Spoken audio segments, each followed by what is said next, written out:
who served in Iraq and Afghanistan. I first met Clay in Haiti in January 2010, after Port-au-Prince was leveled by a 7.3 magnitude earthquake. Our initial team was in the Port-au-Prince General Hospital, assisting doctors with amputations when I received an email from our operations chief back in the States. Clay is on his way to Haiti, he said. After discussing our concerns as a team, we relayed a brief message back. Tell that SOB he needs to coordinate his movement. We can't be responsible for him otherwise. He's already on a plane to the Dominican Republic. No phone, our operations chief wrote back. My co-founder looked at me deadpan when I gave him the news. Clay was on his own, and we were in the middle of the greatest humanitarian disaster of our lives, with over 250,000 dead and many more injured. The following morning at our base of operations just north of the airfield, we woke to a 6.1 magnitude aftershock. I remember running out of our tents, yelling evacuation orders to those inside an already damaged building. We rushed back to the general hospital where we found all of our patients outside in the courtyard. Ambulatory patients had evacuated the non-ambulatory for fear the hospital would collapse. The firefighters among us inspected the hospital for structural integrity, cleared it for re-entry, and we began the arduous task of moving patients back inside.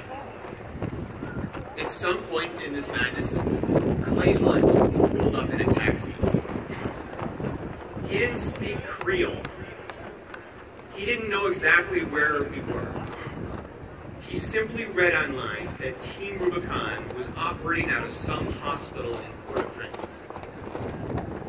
The first time I met him, he helped me carry a patient with a hospital bed across the courtyard. Standing across from me, no words were exchanged except, ready, 1, 2, 3, lift.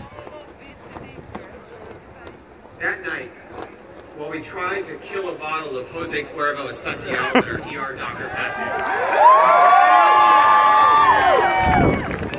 in, Clay told us the story of his unbelievable journey. He bought a one-way ticket from California to the Dominican Republic. After landing, he befriended 2 guys with a small plane. They liked Clay and agreed to fly him to Port-au-Prince. Upon landing in the capital in Haiti, in the aftermath of the country's most horrific natural disaster, he walked out of the airport and somehow hailed a taxi. He then managed to convey to the driver that he needed to get to a hospital. I'm not sure how many hospitals Clay hit before finding us, but I do remember thinking, when I first met him, this guy is a freaking legend. In Iraq, troops often reminded each other to embrace the suck. It meant that getting through a miserable situation required acceptance and a dedication to power through it. When Clay heard that his buddies were slogging through the wreckage of Port-au-Prince, he felt a calling to join, because to him, getting through suckage was always a team effort. He told us that he couldn't let his fellow Marines down by not serving alongside them.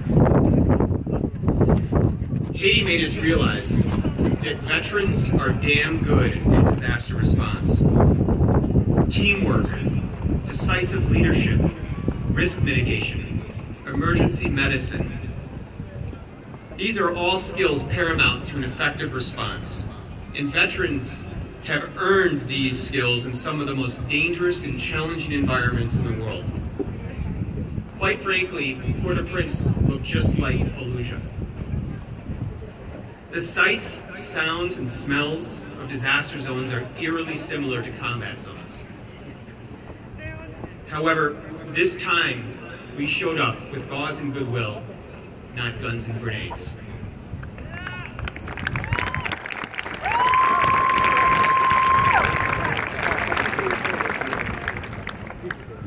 But Clay made us realize that our model presented a far more important opportunity to restore the purpose, community, and identity that imbued us when we wore the military uniform.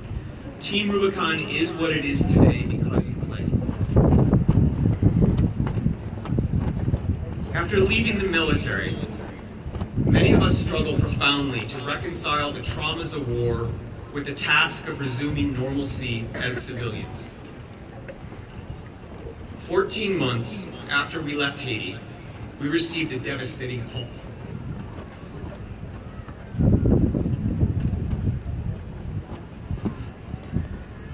Clay had lost his battle with PTSD. He committed suicide. His death brought to life the ugly reality that in this country alone, 22 military veterans commit suicide every day. Team Rubicon was still in its infancy, but the loss of Clay was the catalyst for shifting our mission, focused not only on the disaster victim, but the veteran as well. It is this dual mission that makes Team Rubicon so important. Looking back on our first deployment, we can see that as we began to pick up small pieces of Haiti, we were actually picking up the lost pieces of ourselves.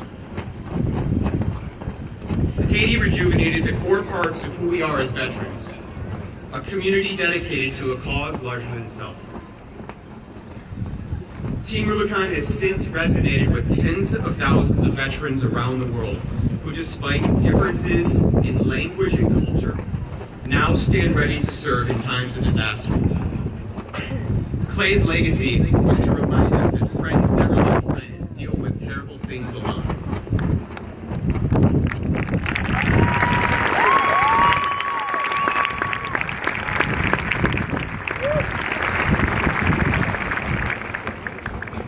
The biggest loss for Team Rubicon, and frankly anyone who knew Clay, was that you didn't get to meet him. If you had met him, you would have felt the strength and contagiousness of his integrity, loyalty, and genuine passion for service.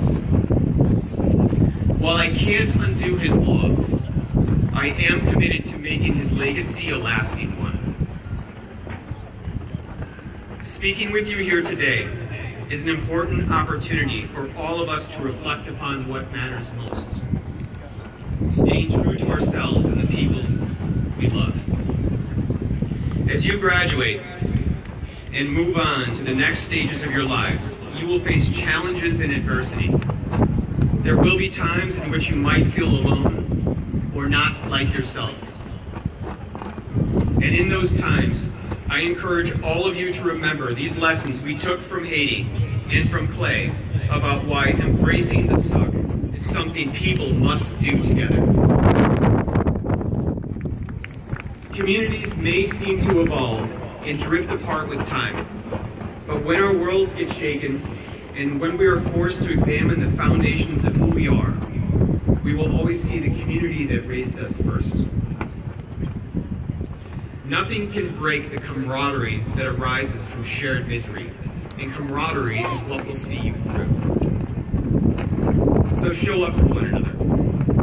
Find the purpose that you would navigate an earthquake for, and do not be afraid to dive headfirst into the suck. Thank you.